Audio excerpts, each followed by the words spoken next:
After my husband's affair with my best friend and losing everything, my job, my home, even my sense of worth, he said I'd never rise again. Living out of a dilapidated motel, I discovered a dust-covered suitcase with my name on it. Inside was $70,000 cash, a plane ticket, and a note, "This is just travel money. The true fortune is waiting at this address." When I arrived, what I saw changed everything. Oh, can you even imagine watching your entire life crumble, every single piece you thought was solid just shatter? And then, to discover it wasn't just bad luck or a terrible mistake, but a meticulously planned betrayal, years in the making. My name is Samantha, and 7 months ago, I was living what I thought was a normal life. Now, I'm sitting here, telling you a story that still makes my blood run cold. It all started in a motel room that charged by the week, with walls that reeked of stale cigarettes, and a bed that groaned a protest with every single breath I took. I was scraping by, eating instant ramen that cost less than $2, wondering how I'd even make next week's rent. My husband, Justin, had been sleeping with my best friend, Natalie, for God knows how long. When I finally caught them, it wasn't just my heart that broke. My entire world imploded so fast it felt like it had been choreographed. Within 2 weeks, I lost my job. The divorce left me with absolutely nothing. My friends, they stopped returning my calls. I went from having a stable, middle-class life to rock bottom, completely adrift, in less than 2 months. I was sitting on the edge of that squeaky bed, nursing my sad little bowl of ramen, when I noticed it. An old, brown leather suitcase with brass corners tucked away under the bed. There was a luggage tag, and on it, my full name in handwriting I'd recognize anywhere, my Aunt Helen's. She died 9 months earlier, the eccentric, difficult, and paranoid family member no one ever really listened to. I pulled the suitcase out, found a key taped to the bottom, and inside, $7,000 in cash. And a note. That note, it wasn't just a note, it was a bomb that rewrote everything I thought I knew about my life. It warned me not to trust Justin, or Natalie, told me they'd been plotting my destruction since before my wedding, and claimed my mother's death 6 years ago wasn't an accident. It gave me an address in Portland, where the real fortune was waiting, and ended with instructions to finish what my mother had started before they silenced her. Helen had spent her final years collecting evidence, while everyone called her crazy. Now, she was offering me a choice: take the money and disappear, or use it to fight back against the people who'd stolen my entire life. Before everything collapsed, my life looked normal. You know, the kind of normal where you never question anything because it just feels right. I had a cozy 2-bedroom apartment in a neighborhood where people still knew each other's names. Mrs. Chin down the hall always had a smile for me. Our maintenance guy actually showed up when something broke. It wasn't fancy, sure. The walls were thin enough that I could hear our neighbor's TV at night, and there were stains on the carpet from previous tenants that just wouldn't come out. But Justin and I had painted the living room together, spent an entire Saturday building furniture, and hung our wedding photos where the afternoon light made everything look warmer than it probably was. My job was a marketing coordinator at Brennan and Associates, a mid-sized firm downtown. We did small stuff, mostly social media for local restaurants, website redesigns for dental offices. It wasn't exactly the career I dreamed of in college, but it paid enough, $48K a year plus benefits. Enough to cover my half of the rent and groceries, with a little left over for dinner out when Justin and I wanted to pretend we had more disposable income. My boss, Marcus Brennan, was professional, distant, the type who'd compliment your work in meetings, but never quite promote you. He'd ask about your weekend, but never actually listen to the answer. I'd been there for years, consistently getting great reviews that praised my reliability, but somehow, those never translated into raises or advancement. I didn't question it, though. I just showed up, made coffee, sat at my desk with its view of the parking lot, and did my job. It felt stable, predictable, safe. Justin. He told me he was a business consultant. His schedule was always a little chaotic. Late nights, weekend trips, calls at odd hours. He'd come home exhausted, kiss my forehead, eat whatever leftovers I had, and pass out on the couch with his laptop still open. I'd cover him with a blanket, feeling this strange mix of affection and loneliness. Proud of his hard work, but also resentful of how little time we actually spent together. We'd met 7 years ago at a dinner party, or so I'd always believed. He was charming that night, asked about my work and actually listened. Made clever jokes. He even offered to help clean up. He asked for my number, and I gave it to him, trying not to look too eager. Our courtship felt natural, easy, like we were just designed to fit together. He proposed after 18 months, right there in the park where we'd had our third date. I said yes without a second thought. Why would I say no? But things had shifted over the last 2 years. Subtle changes. Justin became super protective of his phone, tilting it away when I walked past, taking calls in other rooms, setting it face down at dinner. He got vague about his work projects, no more detailed stories. He started picking fights over the silliest things, how I loaded the dishwasher, organic versus regular vegetables, how much time I spent talking to Natalie. Natalie! My best friend since college. We'd been broke students together, splitting ramen, dreaming about our futures. She was my maid of honor, stood beside me in a dress we'd picked out, cried with me at the ceremony. She helped us move into our apartment, lugging boxes, making jokes. Every Thursday night for 5 years, she'd come over with a bottle of wine, and we'd just talk about everything. Work frustrations, her latest dating disasters, my worries about Justin and me drifting apart. She'd listen with such genuine sympathy, nodding in all the right places, saying things like, "All marriages go through phases, you two just need to reconnect." She'd tell me how lucky I was to have Justin, how supportive he was, how I shouldn't take it for granted. And I believed her, because questioning your best friend, it feels like questioning reality itself. If you can't trust the person who's been beside you through every major life event for over a decade, who can you trust? My mother, Catherine, had died 6 years earlier. A car accident on a rainy night. Her vehicle wrapped around a tree on a road she'd driven hundreds of times. The police said she was going too fast. Maybe fell asleep. A tragic accident. But my Aunt Helen, my mother's older sister, always insisted something was wrong with the official story. Everyone just dismissed her concerns as grief-talking. Helen had always been the difficult one, the family member who'd show up with pamphlets about corporate corruption and warnings about the wrong people.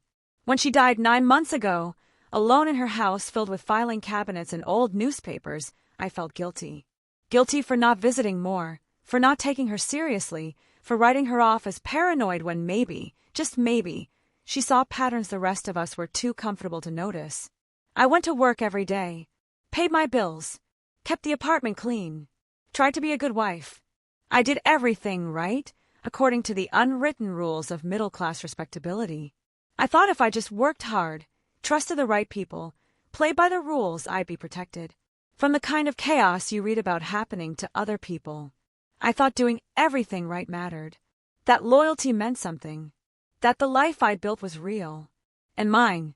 Looking back now, from this motel room with its cigarette-stained walls, I can see how incredibly naive that was, how carefully constructed my entire life had been, by people who saw me as useful, not human, how every relationship I trusted was performance art, designed to keep me compliant and unsuspecting. The apartment, the job, the marriage, the friendship, all of it built on foundations that were never real. But I didn't know that yet. Not then. Not sitting in my normal life, believing in stability and the protection of playing by rules that, it turned out, were written by people who had no intention of following them. I didn't know Justin and Natalie had been planning my destruction since before my wedding. I didn't know my mother's death wasn't an accident. I didn't know Aunt Helen had spent her final years collecting evidence while everyone called her crazy. I didn't know any of it.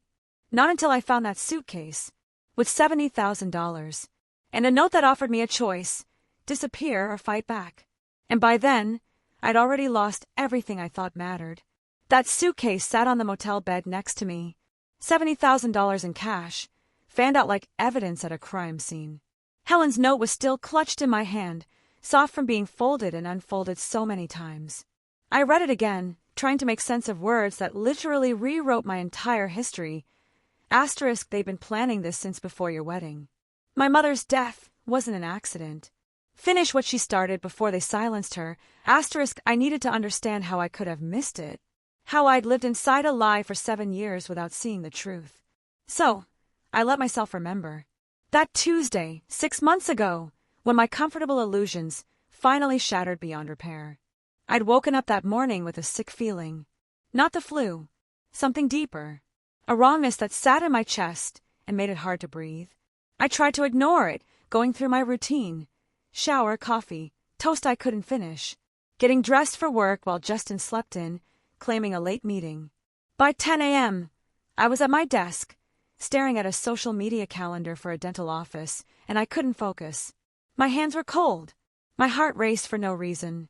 The nausea just got worse. Finally, I walked into Marcus's office and told him I needed to go home.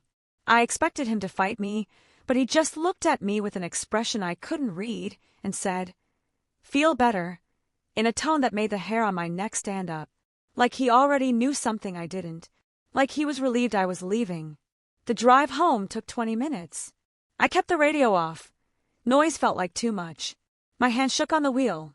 I told myself I was being ridiculous, probably just a stomach bug. But the dread kept growing with every block, this certainty that something was wrong. When I pulled into our parking lot, I saw Natalie's car. Her silver Honda Civic. I'd been in it hundreds of times. She had a key to our apartment, and sometimes she'd stop by if her internet was acting up. It shouldn't have been strange, but on a Tuesday afternoon, with Justin supposedly at the office, and Natalie working from her own place, something about it felt terribly, fundamentally wrong. I sat in my car for a full minute, engine running, trying to talk myself out of the feeling in my gut. Asterisk, they're probably working on something. Planning a surprise. Maybe Justin came home sick, too. Asterisk, I cycled through a dozen innocent explanations, each one more desperate than the last. I finally turned off the engine and walked to the building, up 3 flights of stairs because the elevator was broken again, down the hallway with its worn carpet and flickering light. I put my key in the lock as quietly as possible, though I couldn't have said why stealth felt necessary. The apartment was quiet when I stepped inside. Not empty quiet, but the occupied kind, where you sense people are home even if you can't hear them. I stood in the living room, my work bag still on my shoulder, listening. That's when I heard it. Laughter. From our bedroom. Natalie's laughter. Not her normal laugh, the one she used watching comedies with me. This was different. Lower. More intimate. The kind of laugh meant for someone specific, designed to make them feel special, desired. I'd heard her use it before, years ago, when she was dating someone she really liked. Back in college, when everything felt less complicated. I stood frozen in my own living room, staring at the closed bedroom door, my brain working overtime to construct explanations that would let me keep believing in the life I thought I had. Asterisk, maybe she's on the phone. Maybe Justin isn't even home. Asterisk, but deep down, beneath all the desperate rationalizations, I already knew. I knew what I was going to find. I crossed the living room. Each step felt like it took an hour. I didn't knock. Why would I knock on my own bedroom door? I just turned the handle and pushed it open. Justin and Natalie, in my bed, tangled in the gray sheets I'd washed 3 days earlier, looking at each other with an intimacy that doesn't develop in an afternoon. This was familiar territory for them. Comfortable. Routine. When they saw me, the first emotion on Natalie's face wasn't shame or guilt. It was annoyance. Like I was the one interrupting something important, rather than discovering their systematic betrayal. She didn't scramble to cover herself. She didn't apologize. She just looked at me with an expression that said, "Why are you being so dramatic? You had to have seen this coming." Justin got out of bed and pulled on his jeans with a practiced efficiency that told me this wasn't his first time getting dressed quickly in an awkward situation. That realization landed harder than the initial shock. This wasn't a spontaneous mistake, not a moment of weakness. This was routine for them, something they'd done enough times that the mechanics were smooth. He looked at me with an expression that was somehow worse than guilt, impatience mixed with relief. Like this confrontation was an inconvenience, but also something he'd been waiting for, because pretending had gotten tiresome. "Sam," he said, in that calm voice he used when he thought I was being unreasonable. "We need to talk about this like adults. This isn't what it looks like." The absurdity of that statement almost made me laugh. It was exactly what it looked like. But he stood there, shirtless, in our bedroom, in the middle of being caught in the most obvious betrayal possible, and tried to gaslight me into questioning my own eyes. Like I was the problem for refusing to accept his reframing of reality. Natalie sat up, holding the sheet around herself with a modesty that would have been funny if it hadn't been so insulting. She had the nerve to look at me with something close to pity. "We didn't want you to find out this way," she said, as if there was a good way to discover your husband and best friend were having an affair. "But honestly, Sam, this has been coming for a long time. You had to know things weren't working between you two." The presumption in that statement stole my breath. Not just that she'd been sleeping with Justin, but that she thought I should have known. That this was somehow predictable, even my fault, for not noticing sooner. That their betrayal was justified because my marriage had problems I'd been too stupid or blind to recognize. I asked the question I knew I'd regret. "How long?"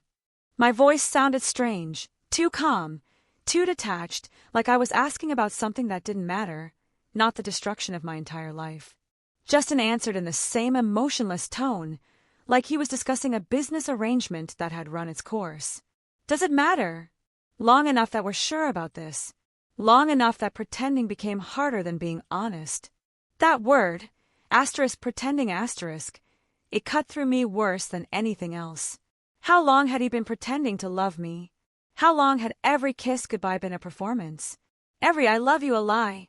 And Natalie? How long had she been sitting on my couch every Thursday night, drinking my wine, listening to me talk about my marriage problems, offering advice designed to keep me complacent while she was sleeping with my husband the rest of the week? I didn't scream. I didn't cry. I didn't throw things. I just turned around, walked back into the living room, and started throwing clothes into a duffel bag. My laptop, chargers, toiletries, the practical things you need when your life implodes. Justin followed me, still shirtless, still trying to have that adult conversation, still acting like this was a reasonable situation that could be resolved through calm discussion. I left without saying another word. Walked out of the apartment I'd helped pay for. Drove to a coffee shop parking lot 3 miles away and sat in my car, crying until I couldn't breathe. Then I called my cousin Emma and asked if I could sleep on her couch. That was 6 months ago. And now, sitting in this motel room with Helen's note and $70,000 in cash, I understood that Tuesday had been even worse than I'd thought. The betrayal hadn't just been personal. It had been calculated, planned, part of something much, much bigger. Something connected to my mother's death and whatever Helen had spent her final years investigating. They'd been playing a long game, with my life as a board, and I'd been too trusting, too naive, too desperate to believe in the stability of a normal life to see what was happening until it was too late. I'd been on Emma's couch for 5 days when I got the call from Marcus. My cousin had been kind enough to let me stay, and I'd been trying to maintain some semblance of normalcy, going to work every day like nothing had changed. Pretending that sleeping in someone else's house with all my possessions in a duffel bag was just a temporary inconvenience, not a sign that my life was utterly collapsing.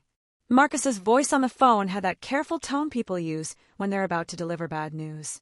I told myself it was probably a new client project, or a performance review. I didn't let myself think about the alternative. I showed up at 8:15 a.m., wearing clothes I'd ironed at Emma's, wanting to look professional and together, even though I felt like I was barely holding myself intact. Marcus's office door was open. He waved me in with an expression that might have been sympathy or might have been satisfaction hidden behind a professional mask. "Samantha," he said, gesturing to the chair, "I need to talk to you about some changes in the department." I sat down, hands folded in my lap, trying to keep my face neutral. He shuffled papers, not quite meeting my eyes. My stomach dropped before he even started speaking. "We're restructuring the marketing department due to budget constraints," he said, using that careful corporate language designed to sound official and impersonal. "Unfortunately, your position is being eliminated. We're offering a severance package." He slid a folder across the desk. I didn't touch it. I just stared at him, trying to process what he was saying while my brain screamed, "Not now. Not when everything else is falling apart. Budget constraints." I repeated, my voice hollow. "We just signed 3 new clients last month. I've seen the quarterly reports. We're not struggling." Marcus's expression didn't change. "These decisions are made at levels above my control, Samantha. "I'm sorry, but the decision is final. I wanted to ask if this had anything to do with Justin. Maybe Marcus had heard about my separation and decided I was a liability." But something in his face stopped me. A flicker of discomfort that suggested asking wouldn't change anything, only make it more awkward. I took the folder, left his office, and packed my desk in 20 minutes. Nobody made eye contact. My coworkers suddenly became very interested in their computer screens. By 9 a.m., I was walking out of Brennan and Associates with a cardboard box containing 4 years of my professional life and a severance package that barely covered 2 months of rent. Later, much later, I discovered that Marcus and Justin had been college roommates, that their connection had always been part of the architecture of my life, without my knowledge, that my job had never been as secure as I believed. It had always been conditional, on remaining useful to people whose agendas I didn't understand. But sitting in my car that morning, I just felt the ground shift beneath me again. Another support kicked out while I was still trying to regain balance from the first blow. The divorce proceedings started 2 weeks after I lost my job. Justin hired Elizabeth Hartley, an attorney with a reputation for winning cases through procedural aggression and strategic cruelty. My attorney was court-appointed, a tired man named Gerald Stokes, who seemed to have given up on believing in justice sometime during the previous decade. Elizabeth filed motions that painted me as unstable, irresponsible, potentially dangerous. She used the fact that I'd lost my job as evidence of my inability to function. She pointed to my temporary housing, sleeping on my cousin's couch, as proof I couldn't manage my own life.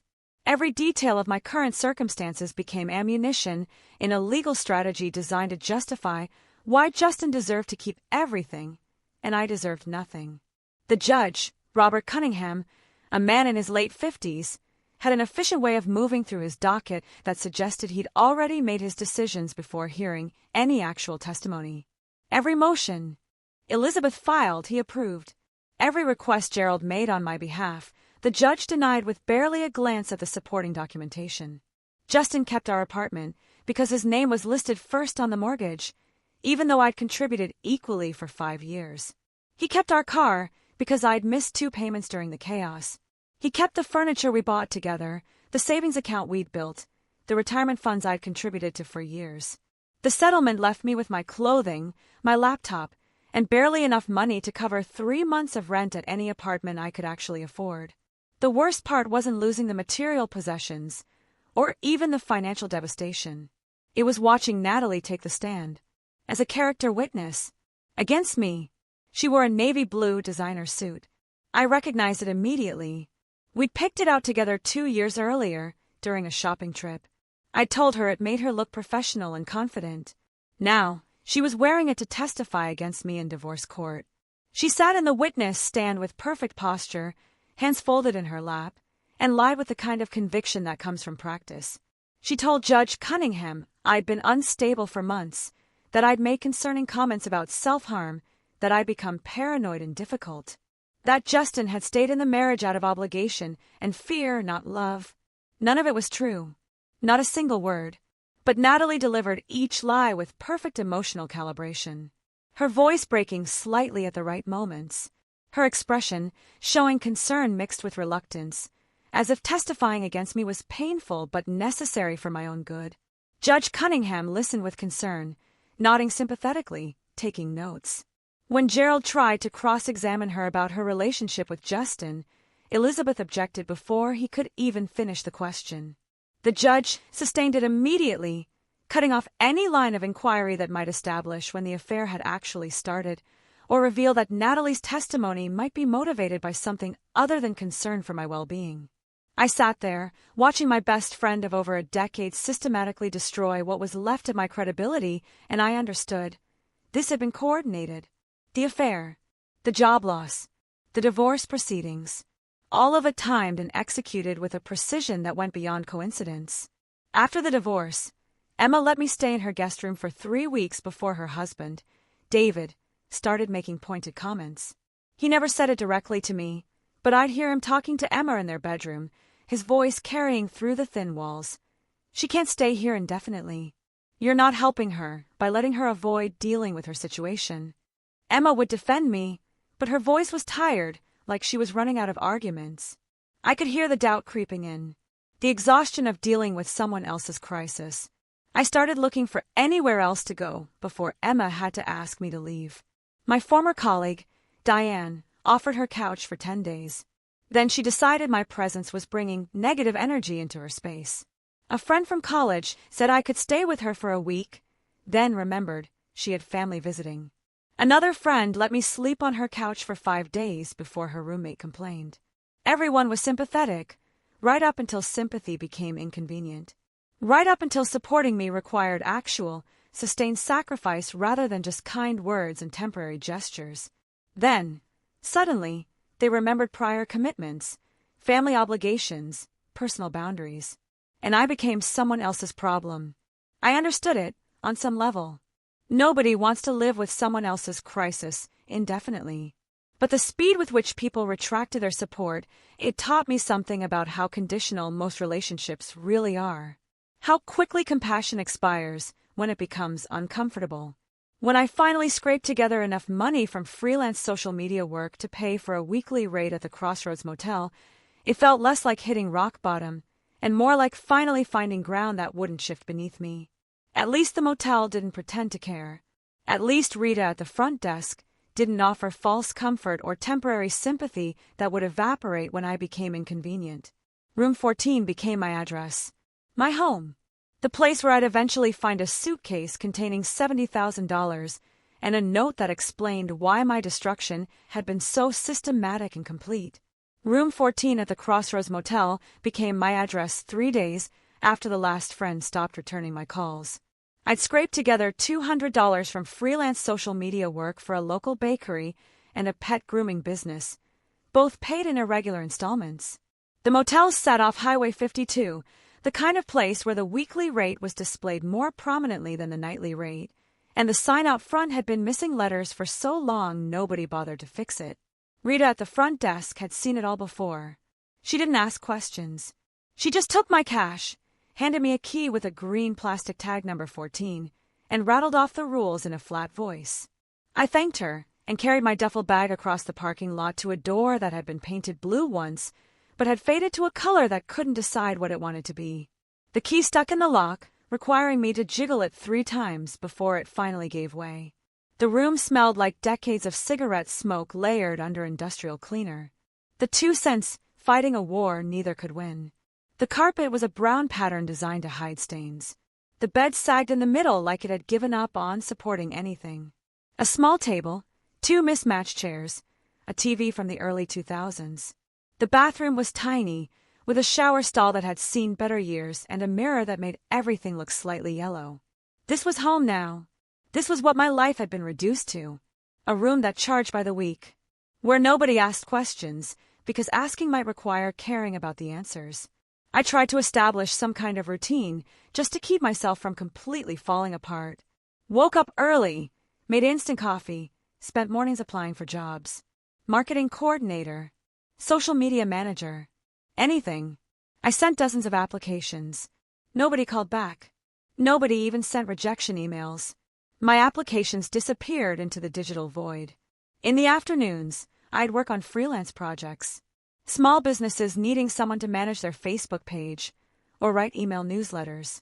The work paid poorly and arrived sporadically, but it was enough to cover my weekly motel rate with a little leftover for food.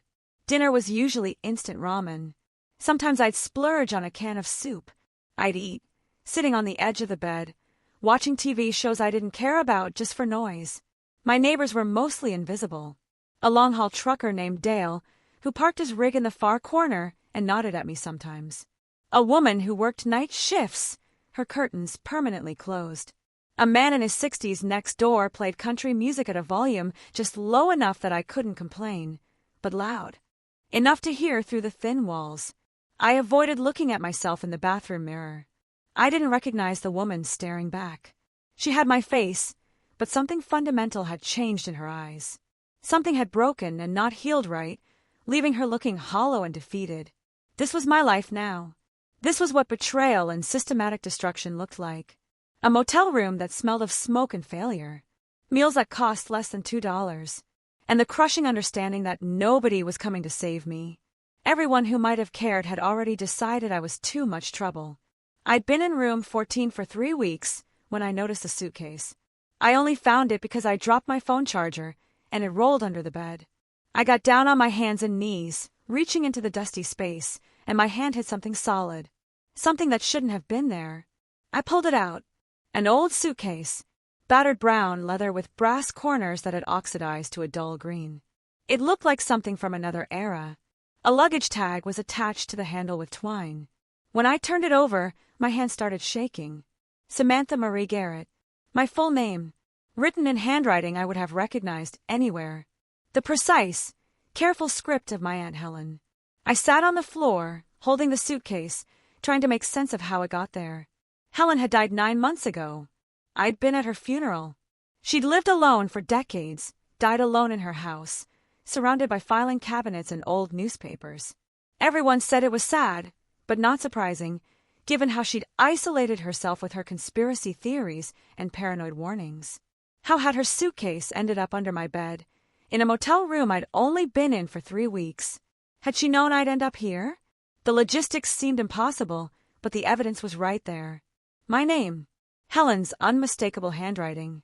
The suitcase was locked with 2 brass latches. I turned it over, checking the sides and bottom, and found a small plastic bag taped underneath. Inside was a key. Helen had always been paranoid, but she'd also been practical in ways that only made sense to her. She hid things in plain sight, left clues that required you to look carefully, trusting that the right person would find what she'd left behind. I peeled off the tape, removed the key, and unlocked the suitcase with hands that wouldn't stop trembling. Inside was money, $70,000 in cash, bundled with rubber bands. Mostly $100 bills, some 50s. They smelled faintly of mothballs and old books, like they'd been stored for years. Underneath the money, a plain ticket, printed on paper that had started to yellow slightly at the edges, Portland, Oregon. Departure date 4 days from now. And under the ticket a note, handwritten on yellow legal paper, in Helen's distinctive script. Asterisk Samantha, this is just travel money. The real fortune is waiting at this address. Don't trust Justin. Don't trust Natalie. They've been planning this since before your wedding. Finish what your mother started before they silenced her. The truth is important. Use it wisely. Asterisk I read those words 3 times. Each reading making them feel more impossible, and yet more true at the same time. Asterisk don't trust Justin. Don't trust Natalie. They've been planning this since before your wedding. Asterisk my mother, Catherine, had died 6 years ago in what everyone said was a car accident. Late night, rainy road. Her car wrapped around a tree. The police report said she'd been going too fast, maybe fell asleep. A tragic accident. But Helen had insisted something was wrong. She pulled me aside at the funeral, whispering urgently that my mother had been investigating financial fraud at the pharmaceutical company where she worked, that her death was too convenient. I dismissed it as grief twisting into paranoia. Everyone had. Helen was always seeing conspiracies. We'd all learned to nod politely and change the subject. Now I was sitting on the floor of a cheap motel, holding a note that blew apart everything. I spent that night in room 14, staring at the money and the note, unable to sleep, unable to think about anything except the choice Helen was forcing me to make. By morning I decided. I wasn't running. I was done being the person things happened to. I was done disappearing while the people who destroyed my life got to move forward without consequences. I packed my duffel bag with a few possessions that mattered. Some clothes. My laptop. The $70,000, bundled in a waterproof bag. I left a note for Rita at the front desk, saying I'd paid through the week but wouldn't be returning. She looked at me with an expression that might have been concerned, or might have been relief that her weekly tenant problem was solving itself. Good luck, she said, which could have meant anything. The flight to Portland left early on a Thursday morning. I'd booked it using Helen's cash and spent the entire drive trying not to think about what I was actually doing. Flying across the country to follow instructions from a dead aunt who everyone had called paranoid. Chasing a conspiracy theory that connected my husband's affair to my mother's death. Believing that the systematic destruction of my life was part of something bigger. When I said it like that, it sounded crazy. But Helen's note was in my bag, and the money was real, and the plane ticket had my name on it. Crazy or not, I was going. The airline was one of those budget carriers that charge extra for everything, including the right to breathe. I paid the ridiculous fee for my duffel bag, then spent 3 hours wedged between a businessman who monopolized both armrests and a college kid watching videos without headphones. I didn't sleep. My mind just kept cycling through questions that had no easy answers. What had my mother discovered that made her dangerous enough to kill? How deep did Justin and Natalie's involvement actually go? Had any part of my relationship with Justin been real? Or had it all been a performance? The businessman kept glancing at the duffel bag I clutched on my lap. I wanted to tell him it contained $70,000 and possibly the key to understanding why my entire life had been dismantled. But I just stared out the window at the darkness, punctuated by scattered lights below. Cities full of people whose lives probably made sense to them in ways mine no longer did. Portland greeted me with gray skies and rain that felt different from rain back home. Colder, heavier, the kind that seeps through clothing and settles into your bones. I rented a car using some of Helen's cash and a credit card I'd been avoiding. The rental agent barely looked at me. The address Helen had written led me out of the city toward Lake Oswego, a suburb that felt quiet in a way that suggested money and privacy. Neighbors who minded their own business. The GPS guided me through streets lined with mature trees and houses set back from the road. Helen's house sat at the end of a cul-de-sac, a small ranch-style place that looked like it had been built in the 70s and hadn't been updated much since. The windows were dark. The lawn had grown wild, grass reaching heights that suggested nobody had mowed it in months. The driveway was cracked. It was the kind of property that screams, "Someone died here and nobody knows what to do with it yet." I parked and sat in the rental car for a full minute, engine running, trying to decide if I was actually brave enough to go through with this. Helen's note had given me an address and told me the truth was waiting here. But what if the truth was worse than the lies? What if whatever I found made everything more complicated instead of providing clarity? I turned off the engine and got out before I could talk myself out of it. The front door was locked, but Helen had left a second key in the suitcase, taped inside an envelope-marked house. I let myself in, stepping into air that smelled stale and undisturbed. The particular smell of a place where nobody had opened a window or cooked a meal in months. The interior was exactly what I'd expected based on family descriptions of Helen's living situation. Books everywhere. Filing cabinets in the living room where most people would have put a couch. Papers organized in boxes with labels in Helen's precise handwriting. The kitchen looked barely used, but the note had directed me to the shed behind the house. Not the house itself. I walked through the back door and stepped into an overgrown yard where grass and weeds had taken over what might have once been a garden. The shed sat in the far corner, a structure maybe 10 by 12 feet, with newer locks on the door than anything else on the property. That detail stood out immediately. Everything else looked old and neglected, but those locks were recent. Industrial. The kind of hardware you use when you're protecting something that truly matters. I used the third key Helen had left, this one marked shed. The lock opened smoothly. Inside, the shed was organized in a way that made the house look chaotic by comparison. Filing cabinets lined one wall, each drawer labeled with years spanning from the 1980s to last year. Boxes were stacked along another wall, indexed with the kind of precision you'd find in a professional archive. And in the back corner, partially hidden under a tarp and some strategically placed paint cans, there was a trapdoor set into the floor. I moved the paint cans, pulled back the tarp. The trapdoor had a handle and a lock. And when I tried the fourth key Helen had left, it opened to reveal a ladder descending into darkness. I turned on my phone's flashlight and climbed down into what turned out to be a crawl space that had been converted into a climate-controlled evidence room. The space was maybe 7 feet tall and 15 feet square, lit by battery-powered LED strips that flickered on when I reached the bottom. The air was cool and dry. More filing cabinets, more boxes, a table with a laptop, what looked like an old cassette player, and scattered throughout, photographs and documents protected in clear plastic sleeves. Helen had spent years building this. A secret archive, documenting something she believed was worth preserving, even if everyone thought she was paranoid for doing it. I started with the photographs. They were right in front of me, arranged on the table like evidence in a trial. The first one I picked up made my hand start shaking, so badly I nearly dropped it. My mother, Catherine, standing between Justin and Natalie, at what was clearly some kind of conference. All three of them wearing name tags and business casual clothing, smiling at the camera like colleagues who knew each other well. The banner in the background said, Meridian Pharmaceuticals Annual Research Summit. The date printed on the bottom of the photo was 8 years ago. 8 years. 2 full years before I'd supposedly met Justin, by chance at a dinner party. 2 years before our relationship had even started. I stared at that photograph, my brain trying to construct explanations that would let me hold on to any part of the narrative I'd believed about my own life. Asterisk, maybe they met briefly and forgot. Maybe it's a coincidence. Asterisk, but I knew better. This wasn't coincidence. Justin hadn't met me by accident.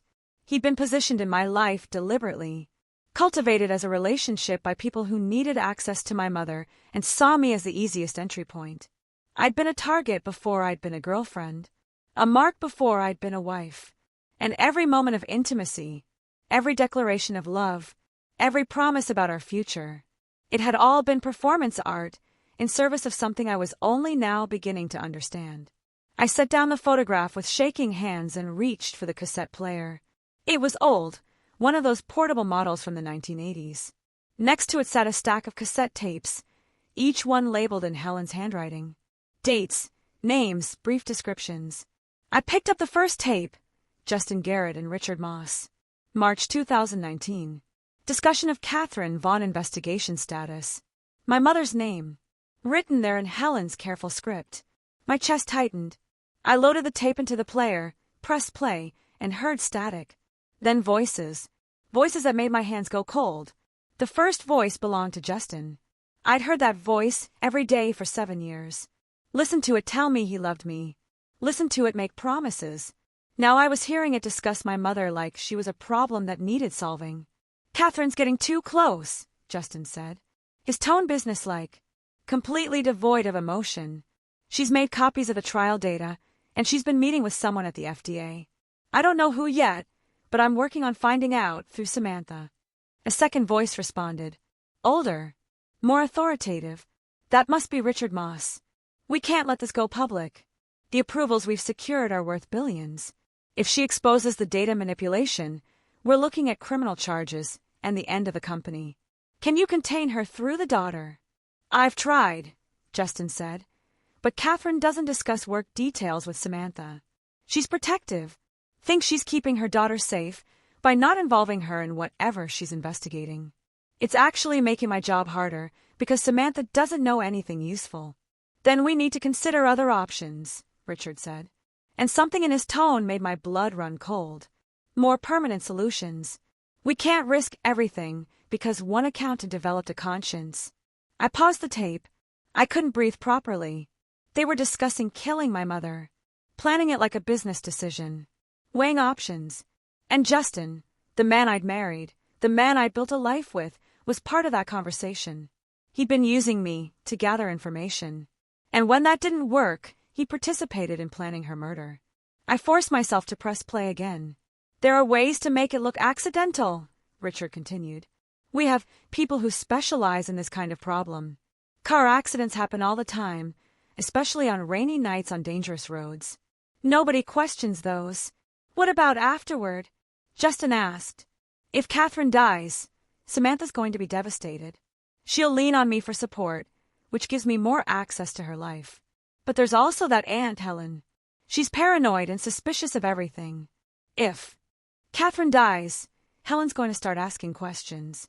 Let her ask, Richard said dismissively. Nobody takes Helen Vaughn seriously. She's been crying wolf about corporate corruption for decades. If she starts claiming Catherine's death wasn't an accident, people will just think she's being paranoid again. The key is making sure there's nothing concrete for her to find. We clean up thoroughly, make sure the accident investigation is handled by people we can trust, and move on. The recording continued for another 20 minutes, detailing logistics and contingencies, discussing my mother's murder with the same tone people use when planning a vacation. When it finally ended, I sat in the silence of Helen's underground archive, trying to process what I'd just heard. Justin hadn't just been having an affair. He'd been a plant from the beginning. positioned in my life specifically to monitor my mother's investigation into Meridian Pharmaceuticals. He'd courted me, proposed to me, married me, all as part of a strategy to gain access to information that might threaten a multi-billion-dollar fraud scheme. And when using me didn't work, when my mother kept her investigation separate from me, they'd murdered her and made it look like an accident. I found more tapes, conversations between Natalie and someone named Dr. Sarah Chin, apparently Natalie's aunt and a senior researcher at Meridian. These recordings revealed that Natalie had been assigned to befriend me after my mother's death, to make sure I remained isolated and manageable, to monitor whether I showed any signs of investigating what had really happened. Every Thursday, wine night had been surveillance. Every heart-to-heart had been data collection. Our entire friendship had been fabricated.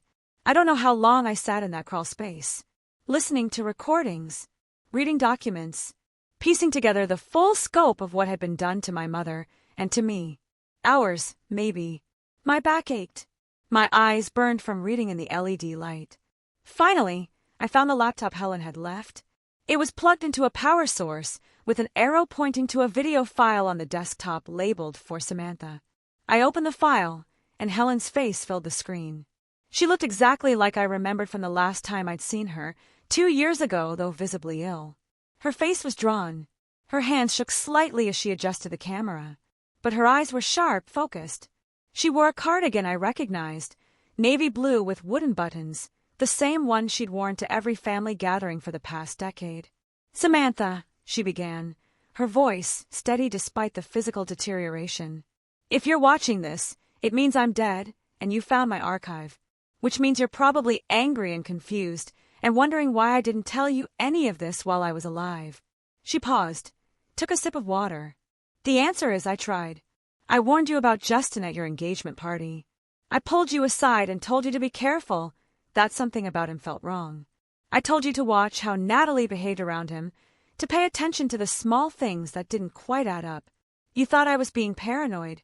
You said I saw conspiracies everywhere and needed to let you live your own life." Helen's expression softened slightly. "And I don't blame you for that. I'd spent decades being the family member everyone described as difficult and eccentric, the one who handed out pamphlets about corporate corruption at Thanksgiving. By the time I tried to warn you about Justin, you'd already learned to dismiss everything I said as paranoia." She adjusted the camera angle, leaning forward. "Your mother, Catherine, was my best friend long before she was your mother. We grew up protecting each other. And when she discovered what Meridian was doing, she came to me first because she knew I would help her document everything properly. We spent months building a case, collecting evidence, preparing to go to federal authorities. Then she died, in that convenient accident. And I knew exactly what had happened, even though I couldn't prove it yet." Helen coughed, covering her mouth with a tissue. "When she pulled it away, I could see blood on the white fabric. I've spent the last 6 years of my life collecting the evidence you're sitting with right now. Every document, every recording, every financial trail. I did it because I loved your mother, and because I love you, because I couldn't let them get away with killing Catherine and destroying your life without any consequences." She looked directly at the camera with an intensity that made it feel like she was in the room with me. "You have 2 choices, Samantha. Just like your mother had 2 choices before they killed her. You can take the money I left you and disappear. Change your identity, move somewhere far away, live comfortably and safely, and never look back. Nobody would blame you for choosing survival over justice. You've already lost so much. You deserve peace, if that's what you want." Helen coughed again, harder this time, and had a pause before continuing. "Or you can fight. You can use everything I've collected and burn these people down. Expose Meridian. Expose Justin and Natalie and everyone who participated in your mother's murder and your destruction. It won't be easy. They have money, lawyers, political connections. You'll be threatened. You'll be harassed. You might be in danger. But Samantha, if you fight, you might actually win. And even if you don't win completely, you'll make them pay a price for what they did." She smiled. That crooked smile I remember from childhood, when she'd sneak me extra cookies or let me stay up past my bedtime reading. "Either way, you'll have a story worth telling. Your mother would be proud of you no matter what you choose." But I think we both know which choice lets you sleep at night. Helen's expression became serious again. I love you, Samantha. Don't let them win. She reached for something off camera, then looked back at the screen. Oh, and there's one more thing I haven't mentioned in the written materials. Mountain Pacific Credit Union, account number 77743. Password is your mother's employee number from Meridian. That's the real fortune. The $70,000 in the suitcase is just travel money. Use what's in that account to fight, or use it to run. But for God's sake, use it. The video ended. The screen went black. I sat staring at the blank screen for a long time before I pulled out my phone and searched for Mountain Pacific Credit Union's number. The call took 45 minutes of navigating automated menus before I finally reached a human being. I gave them the account number Helen had mentioned, and the representative went quiet for so long I thought the call had dropped. Ma'am, she said finally, her voice suddenly much more professional. I'm going to need to transfer you to our wealth management division. Please hold. The hold music was classical piano that sounded like it was being played underwater. After what felt like an eternity, a woman named Patricia came on the line. She asked me to verify my identity using my mother's employee number as the password. When I gave her the numbers, she paused for a moment before explaining in careful language that Helen had established a trust in my name. The trust contains stock portfolios, real estate holdings, and intellectual property rights that your mother secured before her death, Patricia said. The total value is approximately $14 million, structured to protect it from legal challenges and ensure that only you can access it. $14 million. The words didn't sound real. They sounded like dialogue from a movie about someone else's life. Not mine. I was sitting in a dead woman's underground archive, surrounded by evidence of conspiracy and murder, and now being told I had access to more money than I could properly comprehend. Helen had spent 6 years not just collecting evidence, but building a financial foundation that would allow me to fight without being destroyed by legal fees and endless court battles. She'd wrapped justice like a gift, and left it with enough resources to actually achieve it. I chose to fight. Using the contact information Helen had left in her files, I called Agent Maria Torres at the FBI's Portland field office. She answered on the third ring with a tone that suggested she was busy. This is Torres. My name is Samantha Garrett, I said, my voice shaking slightly. My Aunt Helen Vaughn left me information about a case I think you've been trying to build about Meridian Pharmaceuticals. The silence on the other end lasted long enough that I checked my phone. Where are you right now? Maria asked. Her tone completely changed. At my aunt's property. Don't leave. I'm coming to you. Don't talk to anyone else about this. Don't touch anything else in whatever Helen left you. Just wait for me. I'll be there in 40 minutes. She hung up before I could respond. Maria arrived in 35 minutes, which suggested she'd driven faster than was probably legal. She was in her late 40s, gray streaking through dark hair pulled back in a practical ponytail, wearing jeans and a blazer with an FBI badge clipped to her belt. She looked at me, standing in Helen's overgrown backyard, with an expression that was part skepticism, part hope. Show me, she said. I led her to the shed, down the ladder, into the underground archive. I watched her face change as she took in the filing cabinets, the boxes, the organized documentation of 6 years of investigation. She put on latex gloves before touching anything, pulling out files and reading with an intensity that made me understand why Helen had trusted her. Your aunt was either the most thorough investigator I've ever encountered, or she was completely brilliant, Maria said, after about 20 minutes of reviewing documents. Probably both. This is enough to open a federal investigation. We're talking conspiracy charges, fraud, possibly murder if we can prove the car accident was arranged. Samantha, you just handed me a case that could take down a major pharmaceutical company. The investigation that followed moved with bureaucratic slowness, which Maria assured me was normal when building cases against corporations with billions in assets and armies of lawyers. Subpoenas, warrants, probable cause, more paperwork than I'd thought existed. Former Meridian employees who'd been fired or quit under suspicious circumstances were interviewed.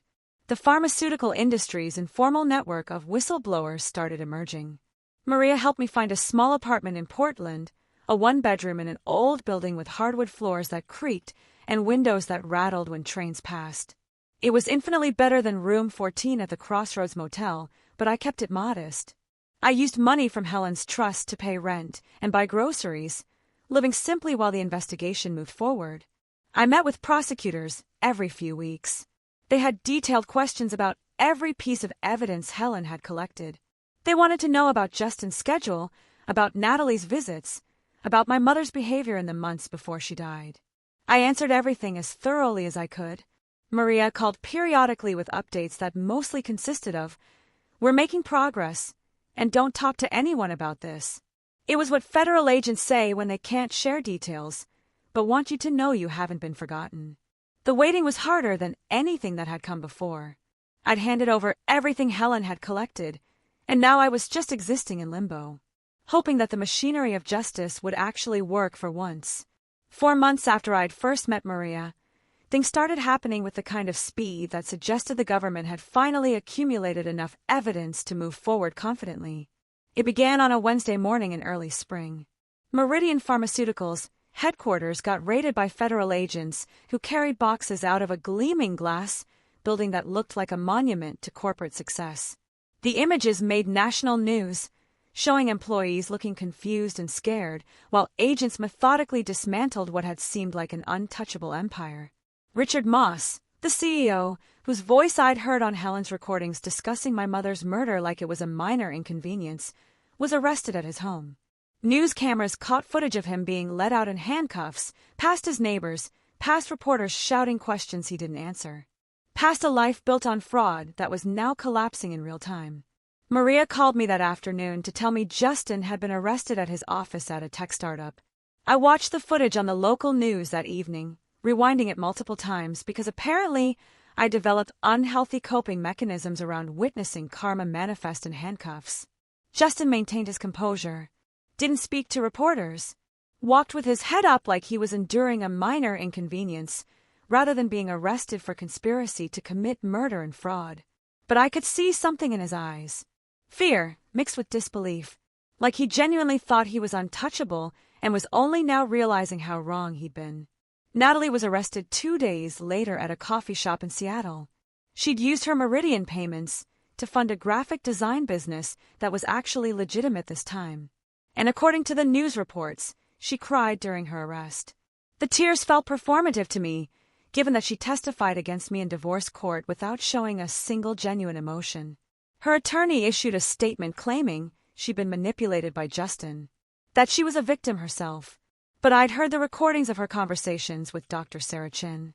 I'd read the documents, showing payments made specifically to maintain her friendship with me as a monitoring operation. Natalie hadn't been a victim. She'd been a willing participant. Her betrayal cut deeper than Justin's in some ways. I'd chosen to marry Justin, but Natalie had been assigned to me. Our entire friendship had been fabricated from the beginning. Every Thursday wine night had been surveillance.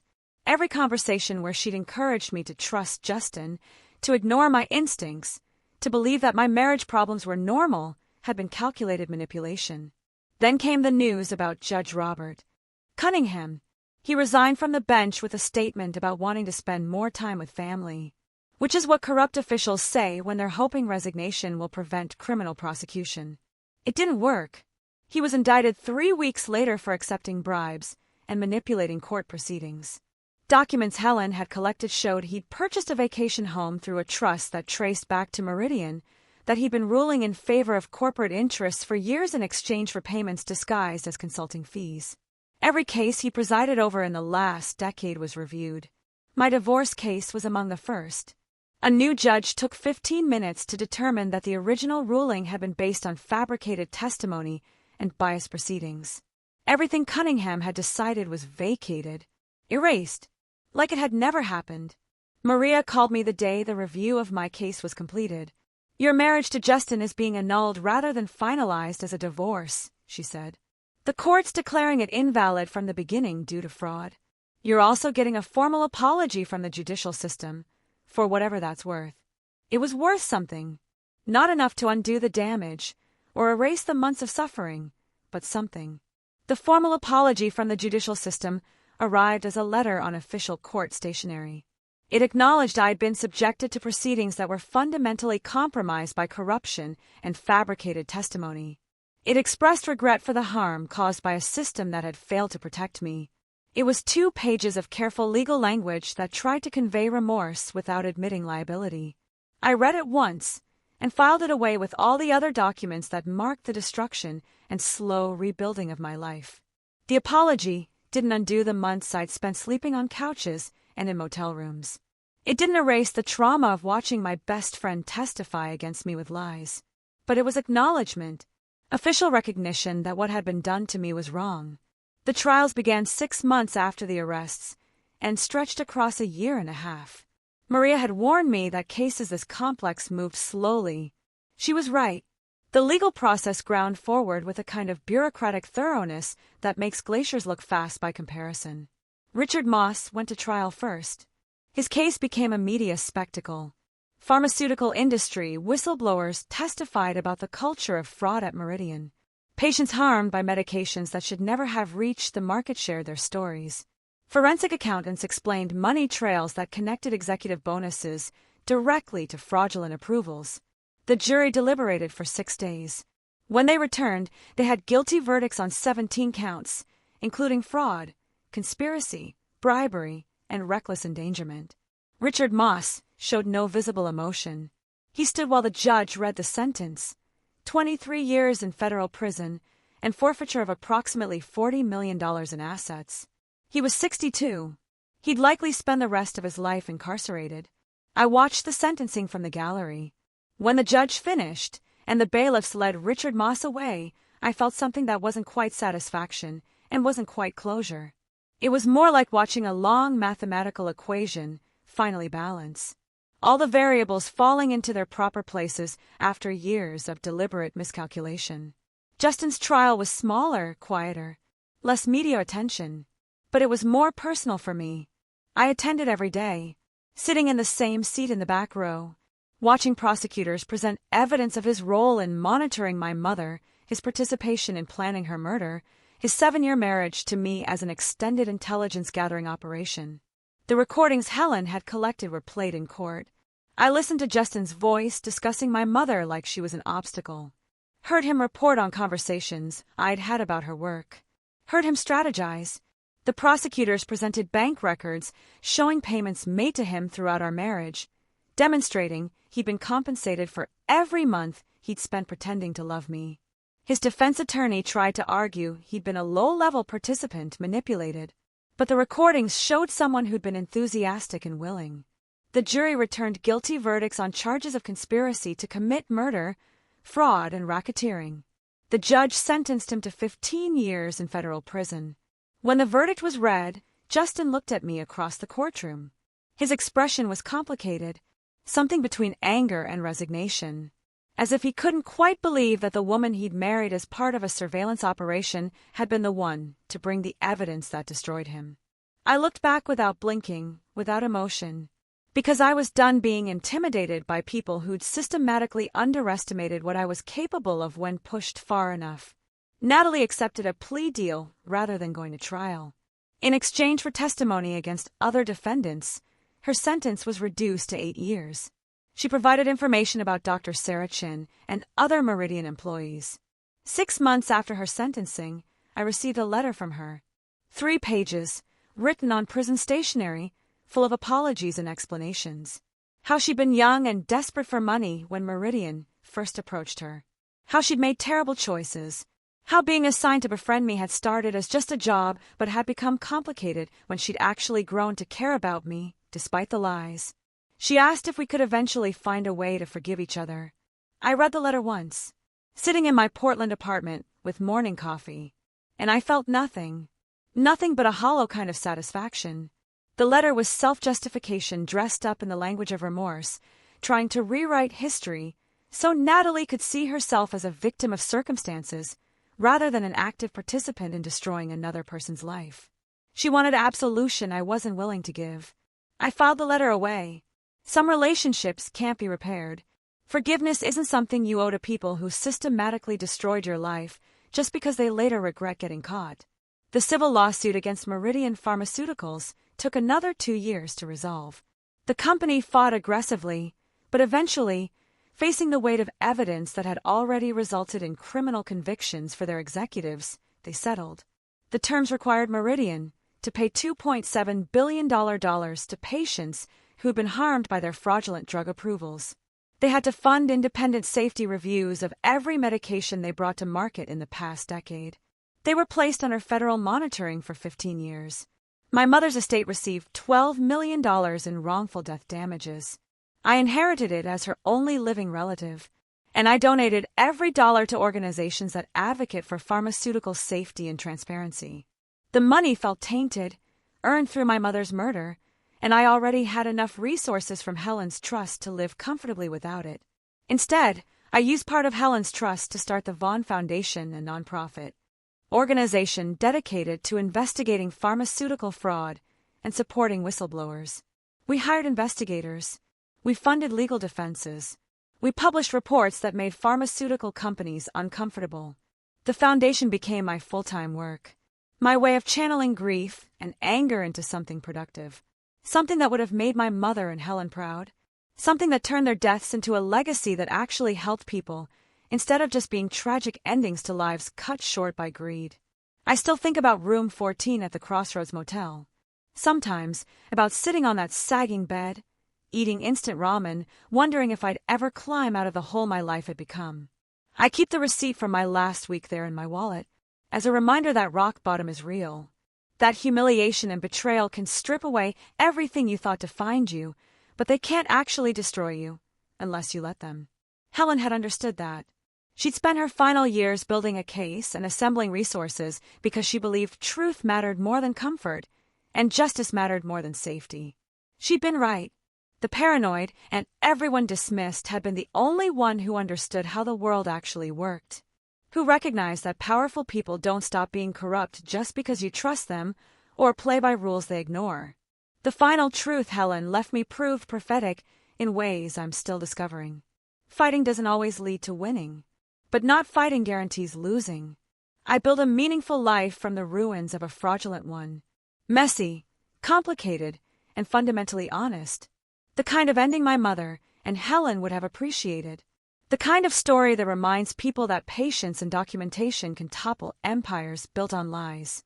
And that sometimes, the greatest revenge is simply refusing to let corrupt people erase you from the narrative they've constructed around their own importance.